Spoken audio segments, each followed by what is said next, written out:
Muy buenos días, hermanos. Abran sus Biblias, por favor, en Apocalipsis capítulo 10, versículo 1. Hoy, en esta mañana, nos corresponde introducir este capítulo 10, que es un capítulo un poco distinto al capítulo 9 que terminamos de analizar, que fue un capítulo bien complejo en su narrativa, en sus implicaciones, en su simbología, en sus principios.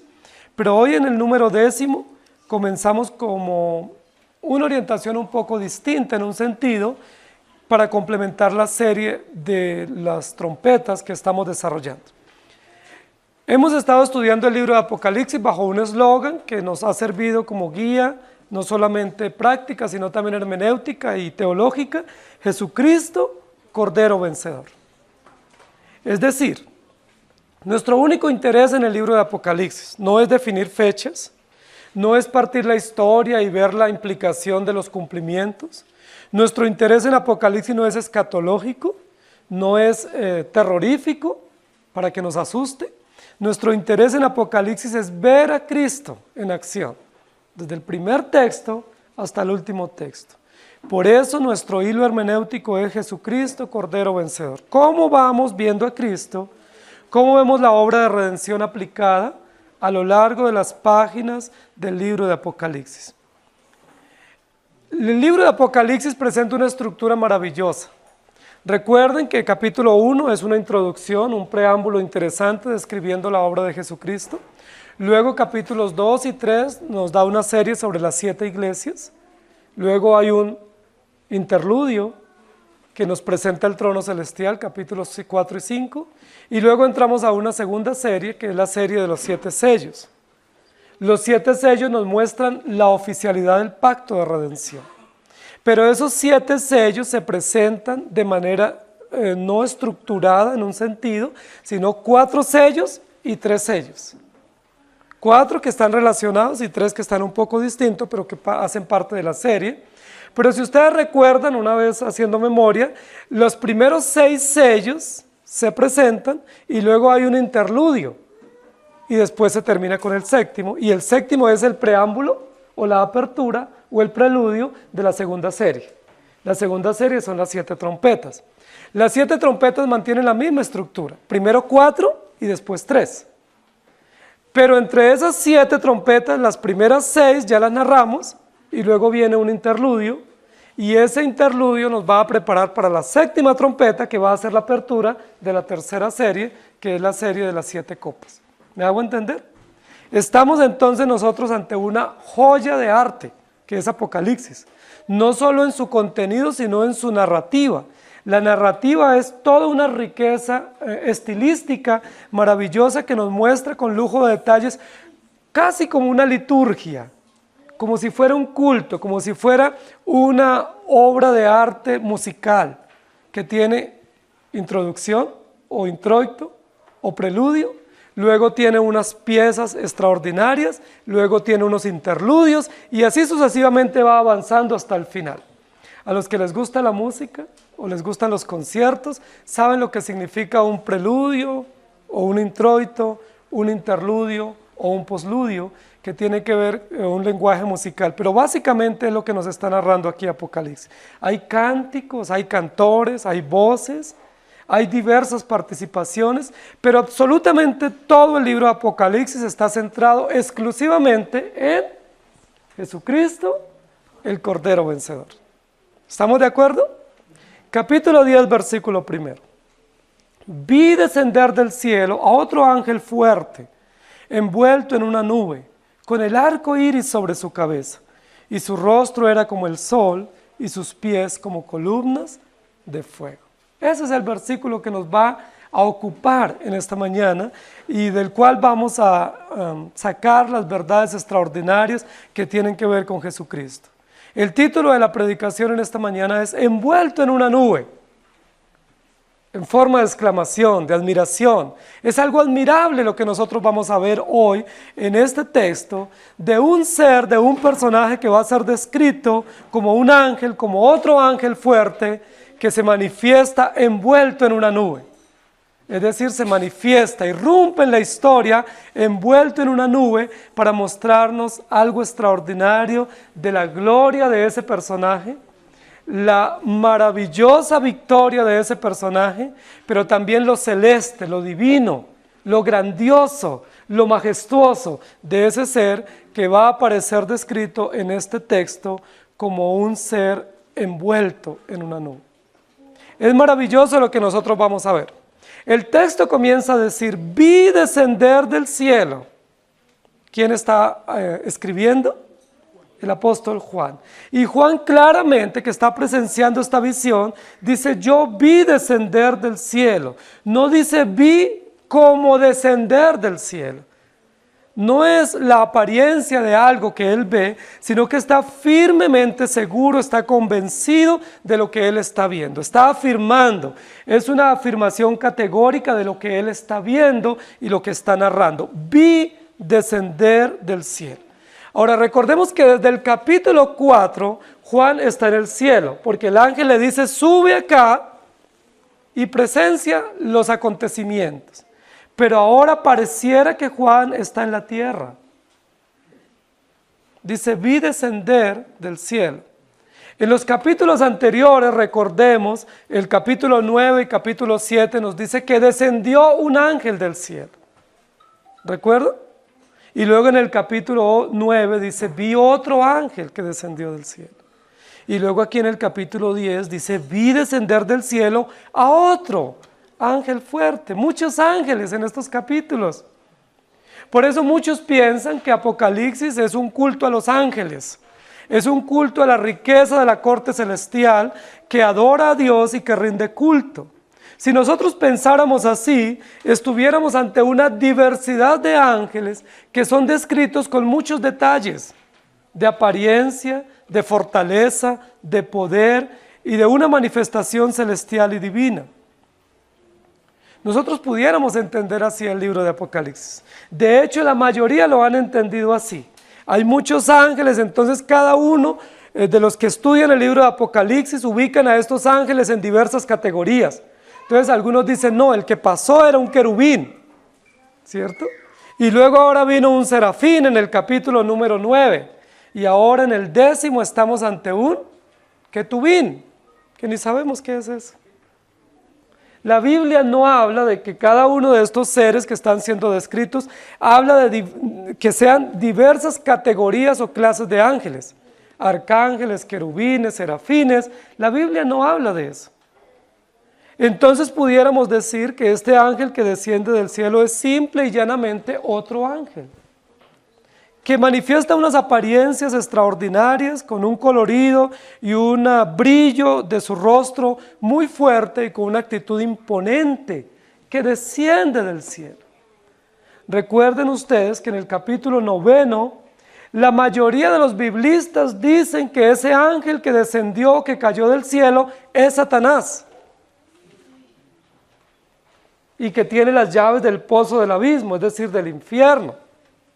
Eso es lo que muchos dicen, pero nosotros con un análisis y con todo el entendimiento que Dios nos da de la doctrina, dijimos no puede ser Satanás, ni puede ser que Satanás tenga las llaves del abismo, porque Satanás no tiene llaves de nada. El único que tiene llaves de todo se llama Jesucristo. Llaves de la vida y de la muerte y del juicio y de la esperanza, y Él es el que da vida y es el que condena. Entonces el ángel del capítulo 4 es Jesucristo, el ángel del capítulo 7 y 8 es Jesucristo, y el ángel del capítulo 9 es Jesucristo. ¿Estamos de acuerdo? Vamos al ángel del capítulo 10, que claramente dice acá el texto, vi descender del cielo a otro ángel.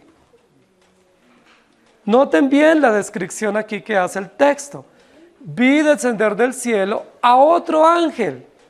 Entonces sí está hablando de otro. De otro. Y si es otro, entonces no es Cristo. O es otro igual a Cristo. ¿Es otro o es el mismo? Es la pregunta que vamos a resolver en esta mañana. Cuando el texto dice, vi descender del cielo, Primero lo que nos está diciendo es que Juan sigue consciente, no está en un éxtasis, ¿sí? Juan sigue consciente, razona bien, entiende bien, está en sus 5 sentidos, que puede ver y apreciar lo que ve y puede escribir claramente lo que él está viendo.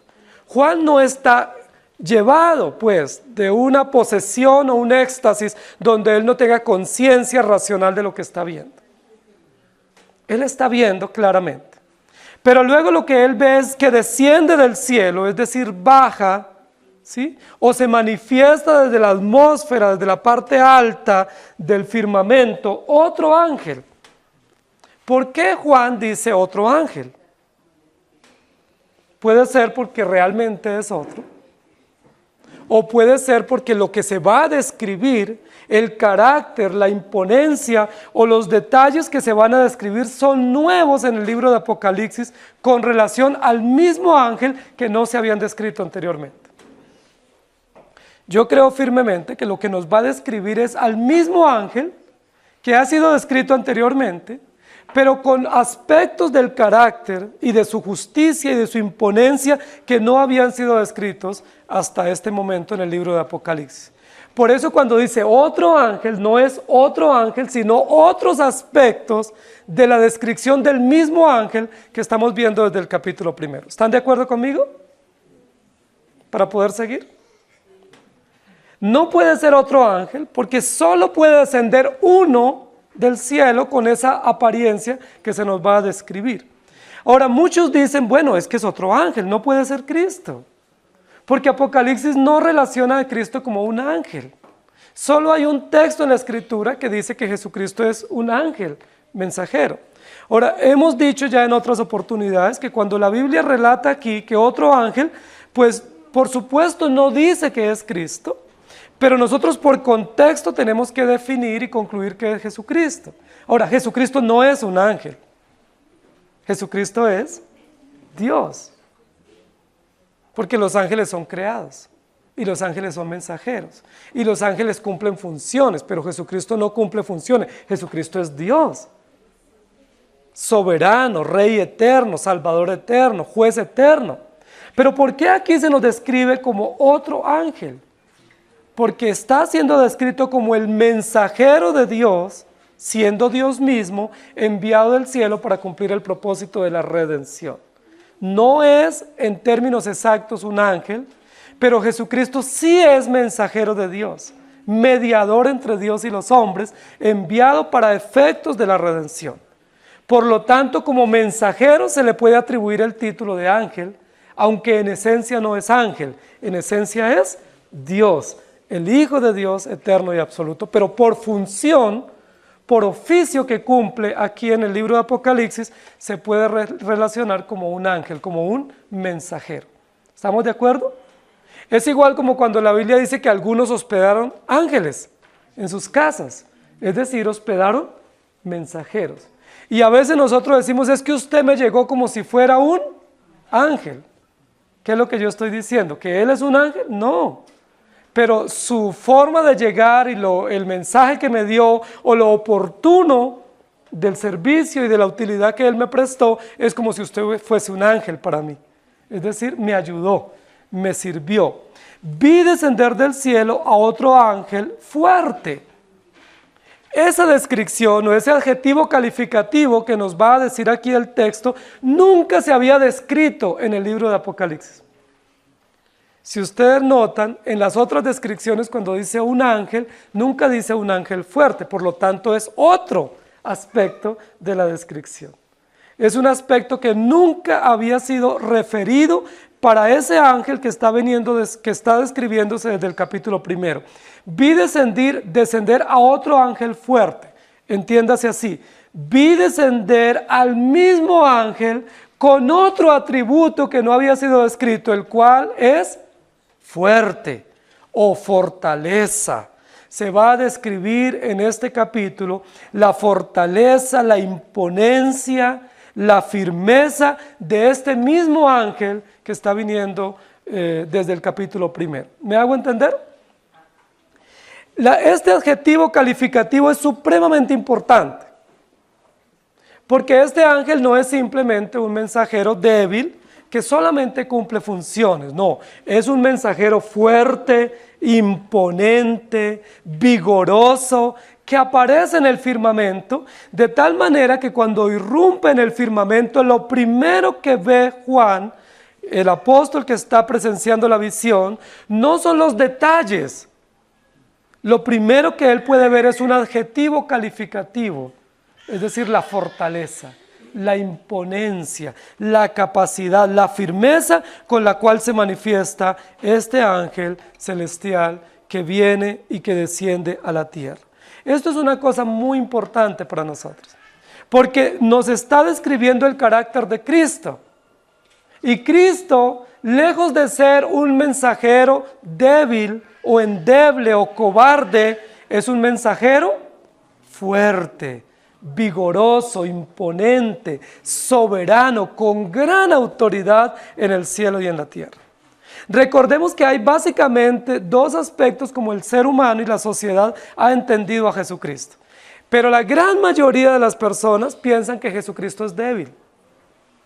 Cuando uno ve los cuadros de cómo pintan a Jesucristo, el carácter o el ambiente o el semblante de la descripción o de la pintura es de un mensajero débil, cobarde, ¿sí? Que no tiene fortaleza y firmeza. De hecho, la mayoría de las imágenes que las personas se han hecho sobre Cristo y que les han rendido culto son imágenes de un Cristo débil, herido, indefenso, de un Señor caído, de un Señor que no tiene fuerza y valor y firmeza para resolver todos los asuntos, no solo los nuestros, sino los del universo. Pero el ángel que está siendo descrito aquí no es un ángel común, no es un ángel débil, no es un ángel cobarde, por el contrario es un ángel fuerte. Y esa es una palabra sonora, es una palabra interesante, impresionante, es un ángel fuerte. ¿Cómo les parece este ángel? ¿Está describiendo a Gabriel? ¿O posiblemente a Miguel? No, está describiendo a Jesucristo, porque es el único fuerte. Gabriel no es fuerte, ni Miguel, ni ningún ángel, ni arcángel es fuerte. Ellos simplemente son seres creados para un propósito y cumplen esas funciones, pero nunca en la Biblia se da un adjetivo calificativo para un arcángel o para un querubín o para un ángel. Todos son ángeles. No hay adjetivos calificativos para ellos. Pero aquí hay un adjetivo que demuestra carácter y es fortaleza. Lo siguiente que el texto nos va a mencionar es envuelto en una nube. Ustedes en algún otro lugar de la Escritura han leído que haya un ángel que descienda envuelto en una nube. Hay otros textos donde dice que había en las nubes una multitud de ángeles o una huestes de ángeles. ¿Recuerdan cuando anunciaron el nacimiento de Jesús? En el firmamento, en el espacio, en las nubes, apareció una huestes o un coro celestial de ángeles que entonaban una canción. Pero no hay otra referencia en la Escritura donde diga que un ángel fuerte bajó envuelto en una nube. Es decir, dominando todo el firmamento y teniendo control de todo el firmamento y del espacio y del universo, gobernándolo, lo rige con poder, lo rige con autoridad, porque Él está envuelto en una nube. No sé si ustedes recuerdan que algunos de los salmos dicen que Él extiende los cielos como una cortina y que Él cabalga sobre los cielos. ¿De quién habla? ¿De un ángel fuerte? No, habla de Jesucristo, el Cordero vencedor, envuelto en una nube. Y yo quisiera que nosotros vayamos entendiendo qué significa eso. La descripción de por sí es muy llamativa, ¿sí? Es toda una obra de arte, como una escena muy llamativa, muy novedosa. Pero no era novedosa para Juan, porque Juan conocía las Escrituras. Y como Juan conocía las Escrituras, cuando él ve esta visión, lo que él recuerda son episodios de la antigüedad donde Jesucristo había aparecido de varias formas similares a como las que nos está relatando aquí el texto. Uno de los primeros relatos donde la Biblia nos habla de Dios en una nube se llama Éxodo 20. Éxodo 20 dice la Biblia que hubo una nube fuerte que oscureció todo el espacio y que se posó sobre la cumbre del monte Sinaí. ¿Y quién estaba en esa nube? Dios. Y habló con Moisés y estuvo 40 días con Moisés dictándole la ley. ¿Cómo descendió ese ángel, ese mensajero? ¿Cómo descendió Dios en esa oportunidad? Envuelto en una nube. Envuelto en una nube. Y en otros episodios también de la Escritura hay esa misma manifestación. Uno de ellos está en Isaías capítulo 6. Cuando Isaías tiene la visión, dice que hubo una nube que cubrió y que el templo se llenó de resplandor y se escuchó una voz en el cielo. ¿Se acuerdan cuando Jesús fue bautizado? Mateo capítulo 3. Se escuchó una voz en el espacio entre la nube y esa voz decía: este es mi Hijo amado. La nube y la manifestación divina de Dios a través de una nube que indica el gobierno de la naturaleza, el gobierno absoluto de su creación, es común en las Escrituras. No era un episodio nuevo para Juan. Juan está teniendo una visión de algo que se había manifestado en otras oportunidades y que otros habían escrito. Pero yo quiero que recordemos que esta nube, si bien es cierto es una nube de gloria, es una nube de poder, es una nube que está asociada no con la gracia para el pueblo de Dios, sino asociada con la justicia para los impíos. La primera serie, que es la serie de los 7 sellos, tiene que ver con las bases del pacto eterno de redención. Y la segunda serie, que es la serie de las 7 trompetas, tiene que ver con la justicia sucesiva de Dios para los incrédulos. Entonces, como seguimos en la serie de las trompetas, hay un interludio, pero un interludio que conecta y que finaliza la serie de las trompetas, nos está hablando de un juez absoluto y soberano, que se manifiesta en una gran nube, pero es una nube de juicio. ¿Se acuerdan la nube de juicio en el diluvio? Cuando Dios dijo: no soporto esta sociedad que es mala en extremo, dice que hubo una gran nube de juicio que se desató sobre la tierra e inundó la tierra. ¿Recuerdan? Ahora alguien diría: no, eso es el cambio climático, como están diciendo hoy con el huracán. El cambio climático. Y posiblemente sí como consecuencia. Pero el cambio climático no existe como principio absoluto de la creación. Porque la Biblia dice que el clima que Dios estableció desde el principio y las condiciones climáticas que Dios estableció a la creación desde el principio permanecerán. No hay cambio climático en el sentido de la creación. Lo que hay es consecuencias del pecado y por lo tanto alteraciones en los sistemas, de los ecosistemas y de los climas y las temperaturas, no como un principio absoluto de la creación, sino como una consecuencia de juicio, que es lo que justo estamos viviendo en estos días con el huracán o con huracanes. Vi descender del cielo a otro ángel fuerte, envuelto en una nube, y esa nube me recuerda al diluvio. Y no solo por esa referencia, sino por la referencia siguiente, que dice: con el arco iris sobre su cabeza. En la Biblia tácitamente solo aparece mencionado o la menciona el arco iris en 3 oportunidades. Y las 3 oportunidades que la Biblia habla del arco iris es Génesis y luego Apocalipsis. Primer libro y último libro de la Escritura. Casi como que comienza el arco en Génesis y cierra o declina en Apocalipsis. Es muy interesante esa figura en la Escritura y muy interesante el uso que se va a dar acá. Venía con el arco iris sobre su cabeza.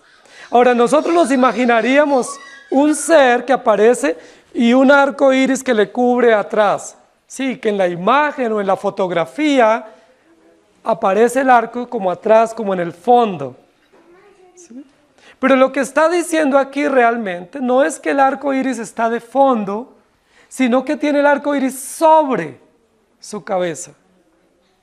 Es decir, está coronado ¿de qué? De un arco. Es decir, nos está hablando de la corona que tiene este ángel que está irrumpiendo para traer juicio. Él está coronado con el arco iris. La Biblia dice que Dios corona el año con sus bienes, y en Génesis dice que coronó el firmamento con un arco de tal manera que era una advertencia judicial. Y yo quiero que nosotros hagamos hincapié en eso, porque la mayoría de nosotros cuando vemos el arco iris, no lo vemos con la connotación judicial con el cual fue establecido en el firmamento. Nosotros cuando vemos el arco iris nos parece una señal maravillosa, y de hecho es uno de los fenómenos más extraordinarios cuando hay indicios de lluvia y sol, que es un contraste, ¿cierto?, entre la lluvia y el sol, y hay unas nubes diminutas y hay una refracción como prismática del sol, que es lo que nos da con los rayos de las gotas y la luz del sol, nos da esa refracción multicolor. Realmente el arco iris es una refracción del sol. Cuando vemos el arco iris, lo que nosotros vemos son unos colores refractados, pero ¿cuál es la luz que emite o que nos permite ver esos colores? El sol. Y eso es muy importante, porque nosotros vemos el arco iris, pero no vemos el sol. Y así como el arco es una señal judicial, el sol es el sol de justicia. Queridos hermanos, en la Biblia aparecen solamente esas tres menciones, pero está relacionado con un juicio. Dice Dios: no volveré a destruir la tierra con agua. ¿Recuerdan? Hago un pacto. Y le manifiesta a Noé ese pacto y le dice: hago un pacto de que nunca más volveré a destruir la tierra con agua. Siempre que tú veas el arco en las nubes o en el espacio, en el firmamento, tú tienes que recordar que Dios es justo y que no va a destruir la tierra con agua. ¿Con qué la va a destruir? Con fuego. Pero la va a destruir. Es decir, el arco es una señal de juicio. Nosotros tristemente tenemos que decir que hoy en día el hombre, por su pecado, ha usado esa señal o ese símbolo y lo ha usado de una manera equivocada. Nosotros tenemos por lo menos 3 grandes grupos en la historia de la humanidad que han usado el arco iris. La nueva era es uno de esos grupos. Todos los movimientos de la nueva era, que es parte del gnosticismo, usan el arco iris como símbolo. Para ellos es un símbolo de luz, un símbolo de esperanza, un símbolo de vida. Ellos usan el símbolo del arco iris. Pero todos los movimientos ecologistas también, que tienen algún tinte cristiano o religioso, usan el símbolo del arco iris. ¿Por qué a ellos les sirve ese símbolo?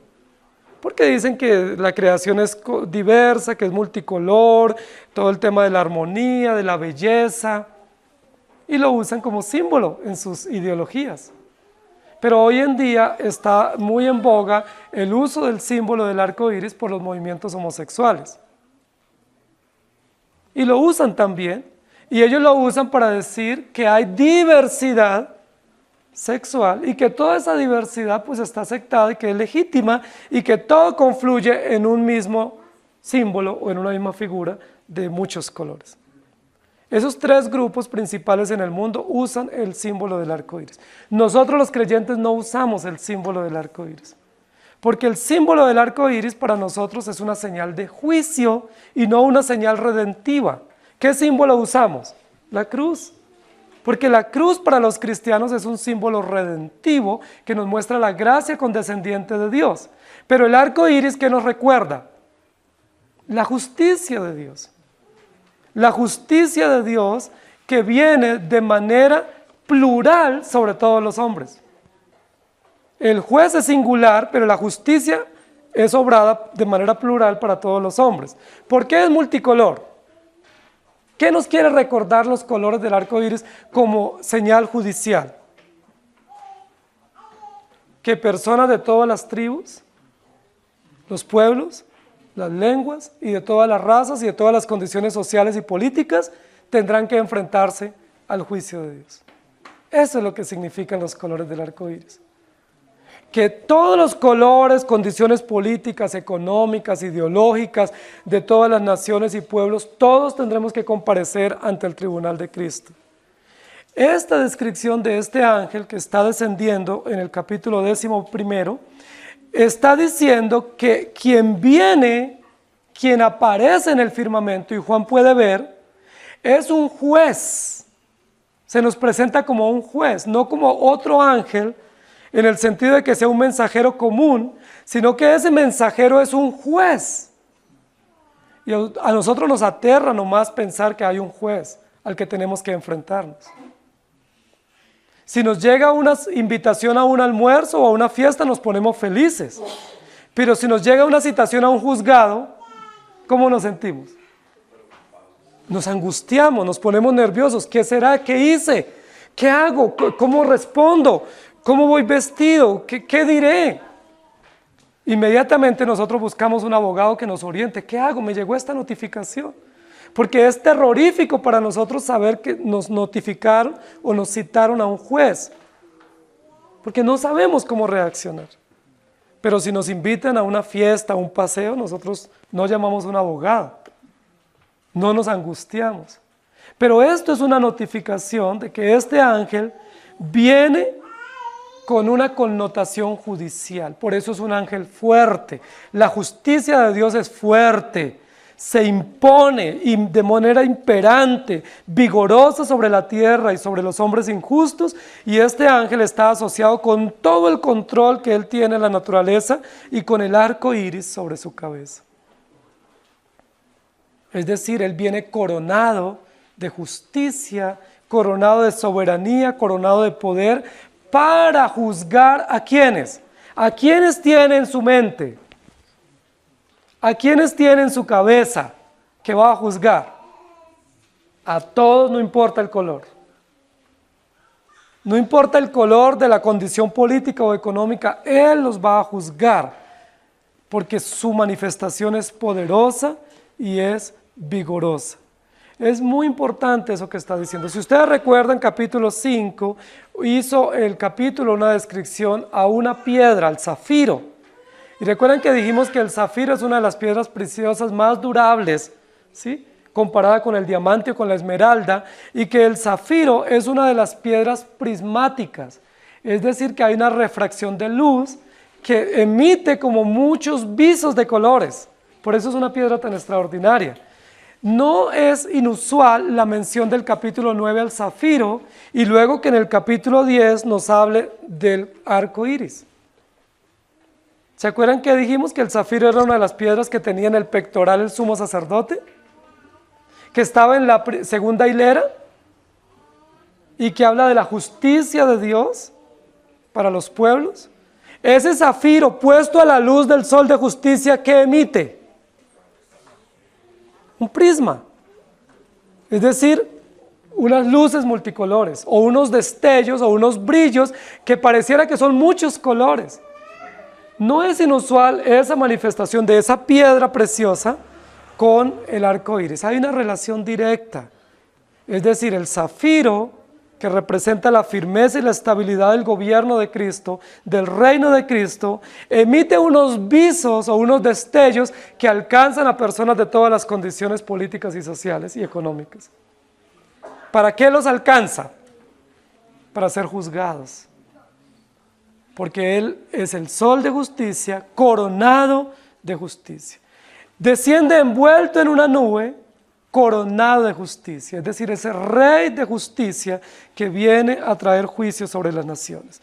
Con el arco iris sobre su cabeza. Es decir, coronado. Y luego continúa diciendo el texto, y su rostro era como el sol. Noten lo siguiente, el arco iris es la refracción de luz del sol. Es una figura de luz. ¿El rostro cómo era? Como el sol. Otra metáfora de luz. Otra metáfora de luz, pero una luz mucho más fuerte. No una refracción, no un prisma, no un destello, sino la luz real del astro. ¿Sí? Del astro que nos permite tener la luz directa. Ahora dice, su rostro era como el sol. Noten que ahí hay un símil interesante que no se da en la primera parte. No dice envuelto como en una nube. No, envuelto en una nube. Y no dice como con el arco iris sobre su cabeza, sino con el arco iris en su cabeza. Es una afirmación, no un símil. Pero luego aquí sí usa un símil. Dice, y su rostro era como el sol. Como el sol. Y noten toda la relación. Piedra preciosa, que era fundamento de la ciudad celestial, que era parte de la belleza ornamental del sumo sacerdote, cuando iba a hacer juicio o a declarar expiación en el tabernáculo. Luego ahora notemos el arco iris, que es la refracción de la luz solar, y luego su rostro como el sol. ¿A quién está describiendo? Ya no hay duda, ¿cierto? Estamos seguros que está describiendo a Jesucristo, pero no a Jesucristo como redentor, sino a Jesucristo como juez. Como juez.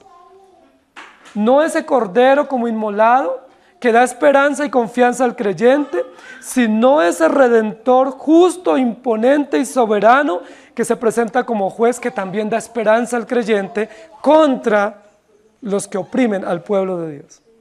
Yo quisiera que recordáramos algo que está grabado en mi memoria en Apocalipsis capítulo 5, el quinto sello. ¿Se acuerdan cuál es el quinto sello? Vi debajo del altar las almas de los que habían sido torturados y muertos de manera injusta por seguir al Cordero. Y clamaban las almas bajo el altar diciendo, ¿hasta cuándo, Señor Dios justo y poderoso, no vengarás nuestra sangre? Y la respuesta es, esperen, porque todavía no es el momento. Este es el momento. Capítulo 10. Vi descender del cielo un ángel coronado de justicia. ¿Para qué? Para responder al clamor de las víctimas o de los mártires por el Evangelio. Hermanos queridos, Dios está respondiendo a un clamor desde el capítulo 5 de las almas que estaban diciendo ¿hasta cuándo? Y Dios responde de manera imponente. Otro ángel desciende del cielo. Los ángeles que habíamos visto en las descripciones anteriores estaban relacionados con la redención. Cristo redentor en defensa y en esperanza de su pueblo. Pero este otro ángel es un ángel fuerte que tiene una connotación judicial a favor de su pueblo contra los enemigos de su pueblo. Una de las cosas que nos cuesta a nosotros es esperar. Pero aquí hay una respuesta. ¿Hasta cuándo, Señor? Y aquí está la respuesta. Primero, un atenuante de la angustia, vestidos blancos, una certeza segura. Esperen, llegará el momento de la respuesta. Mientras tanto, tengan este vestido blanco y sepan que están a salvo. Pero la respuesta final está en camino. Esperen. Y la respuesta final llega acá. Vi descender del cielo otro ángel, que no es ni nada más ni nada menos que el juez eterno, Jesucristo, el Hijo de Dios, glorificado, vencedor, que desciende envuelto en una nube con el arco, coronado de justicia, y su rostro era como el sol. Queridos hermanos, esta descripción resplandeciente, esta descripción del sol, descripción de luz, tiene que ver con todas las descripciones que la Biblia registra de Dios, no solo en la creación, sino en el cuidado de su pueblo. No sé si ustedes recuerdan que por 40 años Dios cuidó al pueblo en el desierto. ¿Y se acuerdan cómo los cuidó? ¿Qué manifestaciones soberanas hubo en el firmamento para que ellos no tuvieran duda que Dios estaba con ellos? Una nube y una columna de fuego. Miren el versículo que estamos viendo acá. Hay nube, hay fuego y hay columna. ¿Qué nos está describiendo? Dios está y ha estado y estará siempre defendiendo a su pueblo. guardando a su pueblo. No importa las amenazas, no importa las hostilidades que podamos pasar, no importa todas las ideologías y los conceptos y las perversiones que se levanten y que prosperen. Dios defiende a su pueblo. Él es juez justo y soberano. Él sigue gobernando y rigiendo sobre el cielo y tiene el arco iris sobre su cabeza. ¿Ustedes qué pueden pensar que estos movimientos que usan el arco iris tomaran este texto y entendieran que Dios tiene el arco iris sobre su cabeza? Es decir, los tiene acá. ¿Sí? Los lleva en su mente. ¿Para qué? Para juzgar. Para juzgar. Y su rostro era como el sol. Es muy interesante esta descripción porque si ustedes recuerdan capítulo 1 de Apocalipsis, cuando hay una expresión de un ser semejante a, dice que su rostro era resplandeciente y refulgente como el sol. ¿Puede hablar de un ángel? No, está describiendo al sol de justicia, que también es la estrella resplandeciente de la mañana y que también es el que nos permite ver la luz de Cristo y comprender la gracia de la redención. El rostro del ángel es el rostro de Cristo. Recordemos que cuando Moisés descendió del monte con las tablas de la ley, dice la Biblia que su rostro resplandecía a causa del resplandor de luz que había en el monte Sinaí. Recuerden el pasaje de la transfiguración, cuando Pedro, Jacobo y Juan presencian en el monte la transfiguración, dice que una luz resplandeció y vio unos seres con vestidos resplandecientes y una luz refulgente en ese lugar. Siempre los ejemplos de luz están asociados con Cristo en la Escritura.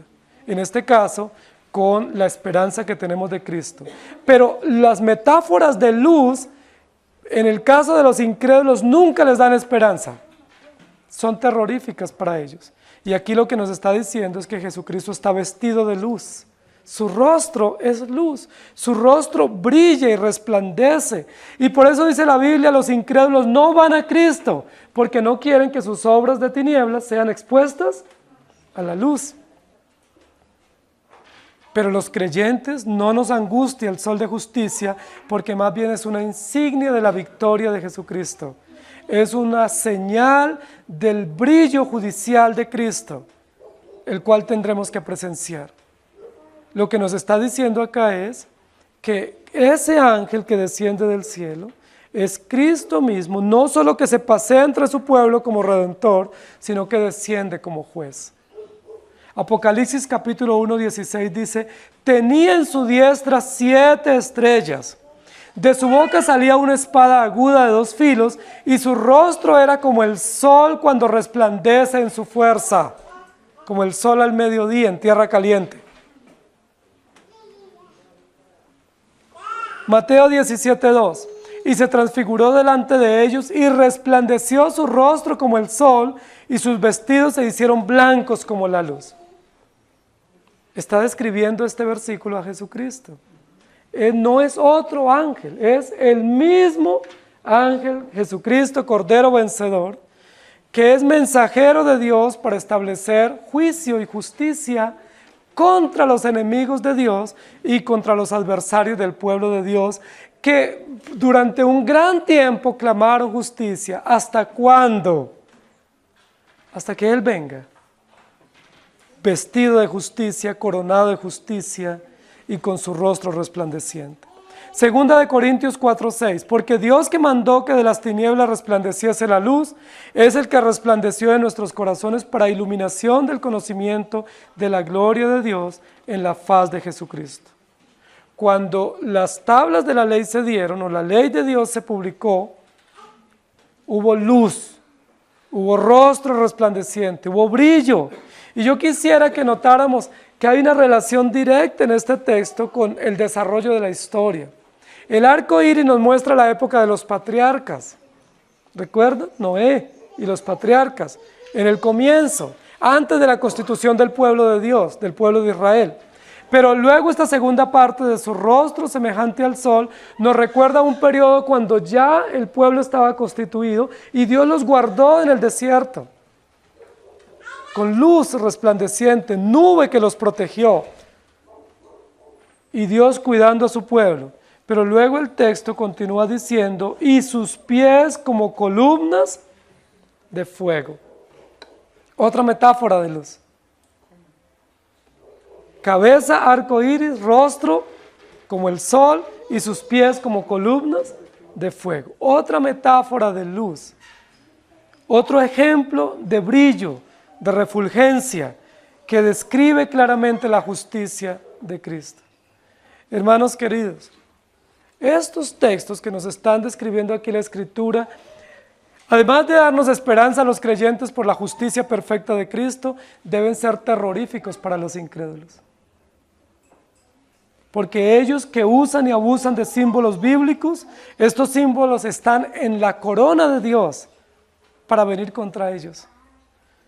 Pero estos símbolos nos recuerdan la firmeza y la contundencia de la justicia de Dios. Sus pies como columnas de fuego. Es interesante porque pareciera que este texto es como si hubiera un plano lejano y luego un plano intermedio y luego un primer plano en la toma. Y ese primer plano logra describir detalles tan significativos como los pies de este ángel que posa sobre la tierra y sus pies son como columnas de fuego. Es decir, su imponencia y su santidad y su justicia. Nos habla de que su juicio es firme y estable y es oficial. Si estuviera describiendo un ser etéreo como una silueta, no hablaría de sus pies y que se posa sobre la tierra. Es decir, es un personaje real, no es imaginario, no es una descripción imaginaria de alguien, no, está describiendo a Cristo que realmente posará sobre la tierra. Ha habido o hay en el Evangelio dos venidas de Cristo, una que ya realizó, que fue para entregarse vicariamente por su pueblo, pero una segunda venida donde dice la Biblia que viene imponentemente para juzgar a los vivos y a los muertos. Y dice que vendrá a la tierra y pisará tierra. Y cuando pise tierra, lo único que podemos ver es el cumplimiento de estos modelos o estos ejemplos que están descritos acá, y es que sus pies son como columnas de fuego. Ahora, la columna de fuego, ¿qué nos recuerda? El cuidado providencial de Dios sobre su pueblo en el desierto, como una columna. Pero ¿qué más nos recuerda la columna? El templo de Dios, o el tabernáculo, o el templo que Dios diseñó para su adoración, tenía dos columnas. ¿Y ustedes saben qué significaban esas columnas en el templo? Juicio y verdad. ¿Pero se acuerdan qué significaban gráficamente? Los pies de Dios. Es decir, Dios está en su santo templo, representado simbólicamente por dos columnas que muestran la justicia y la veracidad de Dios. El juicio y la verdad de Dios presentes en su templo. Cada vez que el pueblo se reunía a adorar, estaba en medio de las dos columnas, que eran dos columnas muy fuertes y muy gruesas que Dios mandó a hacer en el templo con una simbología extraordinaria. Y nos recuerda el tabernáculo. Es decir, ¿desde dónde Dios emite justicia contra los incrédulos? Desde su santo templo. ¿Se acuerdan los 4 cuernos del altar? Desde el lugar del sacrificio, Dios declara inocentes a su pueblo por la obra de Cristo, pero declara culpables a los incrédulos. El templo o el arca estaba al lado de las dos columnas. El altar del arca estaba en medio de las dos columnas que representan el gobierno de Dios entre su pueblo. Representan simbólicamente que Dios está entre su pueblo y Él gobierna su pueblo y su tabernáculo. Yo quiero leer algunos textos aquí. Deuteronomios 31:15 dice, y se apareció Jehová en el tabernáculo en la columna de nube, y la columna de nube se puso sobre la puerta del tabernáculo. La relación directa entre la columna de nube sobre el tabernáculo. Y luego Éxodo 32:34 dice, ve pues ahora, lleva a este pueblo a donde te he dicho, he aquí mi ángel irá delante de ti, pero en el día del castigo yo castigaré a ellos en su pecado. Luego Números 20:16, y clamamos a Jehová, el cual oyó nuestra voz y envió un ángel y nos sacó de Egipto, y he aquí estamos en cada ciudad cercana a las fronteras. Cantares capítulo 5 versículo 15, sus piernas como columnas de mármol fundadas sobre basas de oro fino, su aspecto como el Líbano, escogido como los cedros. ¿A quién describe Cantares cuando describe al novio o al esposo o al amado? ¿A quién está describiendo? A Cristo. Y dice que sus piernas son como columnas de mármol con cimientos de oro fino. ¿No le recuerda eso al templo? Columnas. Isaías 60:15. La gloria del Líbano vendrá a ti, cipreses, pinos y bojes juntamente, para decorar el lugar de mi santuario, y yo honraré el lugar de mis pies. En el templo había un lugar de altar, y debajo, en la parte inferior del altar, se llamaba el estrado de los pies, o el lugar del estrado, donde estaban simbólicamente estaba allí, se paraba el sumo sacerdote, y donde se creía que ahí estaba Dios hablando, que ahí estaba Dios parado, que era el estrado de los pies de Dios en el templo. Queridos hermanos, cuando la Biblia está describiendo acá a este ser o este ángel, que sus pies eran como columnas de fuego, lo que nos está diciendo es Dios está presente en su templo. Él siempre está entre su pueblo cuando su pueblo se reúne a adorarle. Pero Él está aquí denunciando las injusticias de los incrédulos. Él está denunciando la maldad de los incrédulos y que Él no ha pasado por alto. Y está diciéndole a su pueblo, aquí estoy. Ustedes que claman justicia, ustedes que han padecido por mi causa, aquí estoy en medio de ustedes, yo hago justicia a favor de ustedes. Envuelto en una nube, coronado de justicia, con el rostro como el sol y con sus pies como columnas de fuego. Hermanos queridos, esta descripción debe llenarnos a nosotros de gozo y de esperanza. ¿Por qué? Porque esta descripción es favorable a los creyentes, porque describe la justicia de Dios contra los enemigos del pueblo de Dios.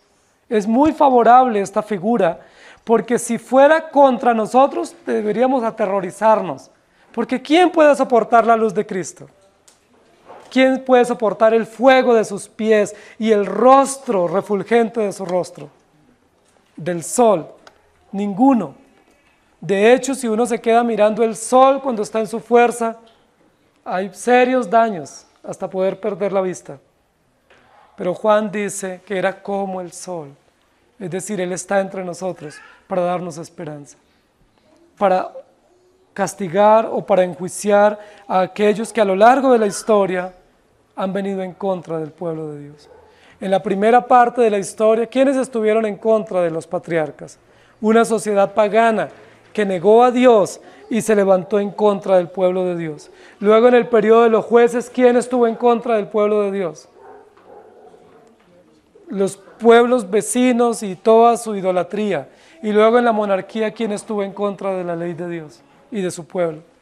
En cada periodo de la historia, Dios nos da esperanza. Yo estoy en medio de ustedes y soy firme y fuerte. La justicia de Dios no es como la justicia de los hombres, que cojea pero llega. La justicia de Dios es firme, es estable, es duradera. Es como una gran columna de mármol cimentada sobre oro. O como dice en Isaías, es como un gran ciprés, uno de los árboles más fuertes del bosque, que es estable y duradero e imponente. Por eso dice, vi descender del cielo a otro ángel fuerte, su corona fuerte, su rostro fuerte y sus pies fuertes. Justicia, juicio de parte de Dios y de parte del juez que viene para nosotros. Hermanos queridos, si ustedes solo miran el arco iris cuando hay celaje de lluvia, ustedes no han entendido este símbolo. Cuando vean el arco iris, ustedes tienen que recordar que detrás del arco hay un sol, que es el que nos permite ver esa belleza de la naturaleza. Y que ese sol nos recuerda un pacto. Y el pacto que Dios hizo es favorable para los creyentes porque nos recuerda que Dios está haciendo juicio en favor de su pueblo y que no va a volver a destruir la tierra con agua, pero la va a destruir con fuego.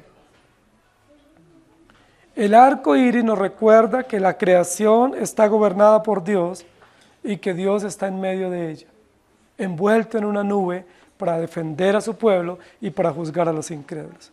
Tenemos que proclamar eso. No podemos proclamar que Dios es un Dios de amor para los incrédulos, porque no dice la Escritura eso.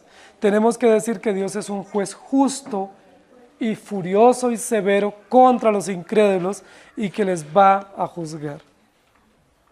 Claro que no lo podemos hacer de manera hostil y de manera arbitraria, lo tenemos que hacer con amor y con misericordia, con compasión, pero tenemos que pregonar eso. Este ángel es Cristo Jesús, que va a ser descrito en lo sucesivo del capítulo, trayendo juicio con su libro, con su derecho para organizar todo en el cielo y en la tierra. Que el Señor nos ayude. Dios sigue teniendo control de los eventos de la naturaleza. Dios sigue teniendo control de todas las condiciones climáticas, aunque ellas sean consecuencias del pecado del hombre.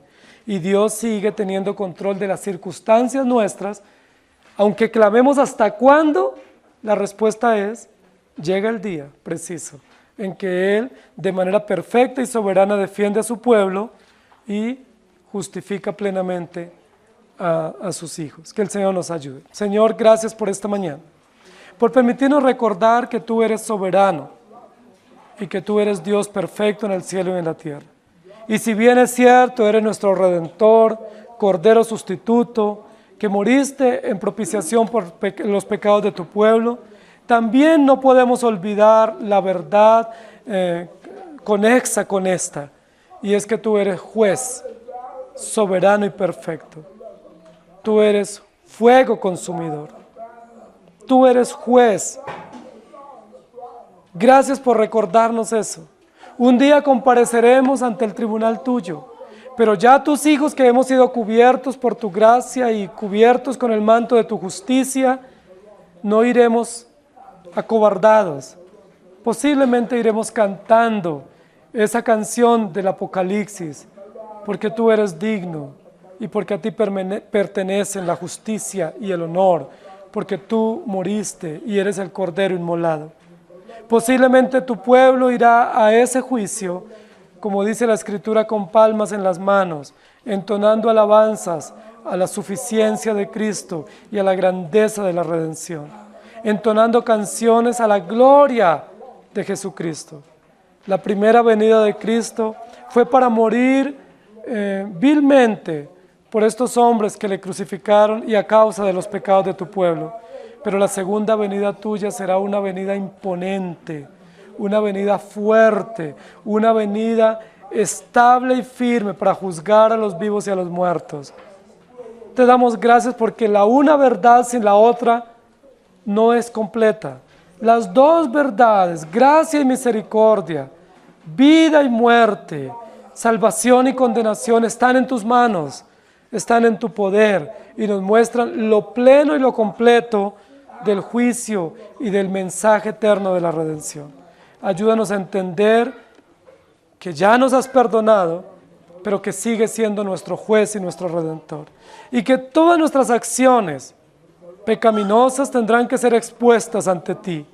Sufriremos las consecuencias temporales y tendremos que enfrentarnos al juicio tuyo, ya no condenatorio, gracias a ti, pero sí un juicio donde será exaltada la obra perfecta tuya y la grandeza de la redención. Gracias por esta mañana, porque así como nos brilla el sol en esta mañana y los rayos del sol entran a este recinto, así los rayos del sol de justicia que eres tú y lo refulgente de tus pies de fuego llegaron a nuestro corazón a través del Evangelio y nos has perdonado. Te damos gracias en el nombre del Señor Jesús. Amén. Señor les bendiga, hermanos.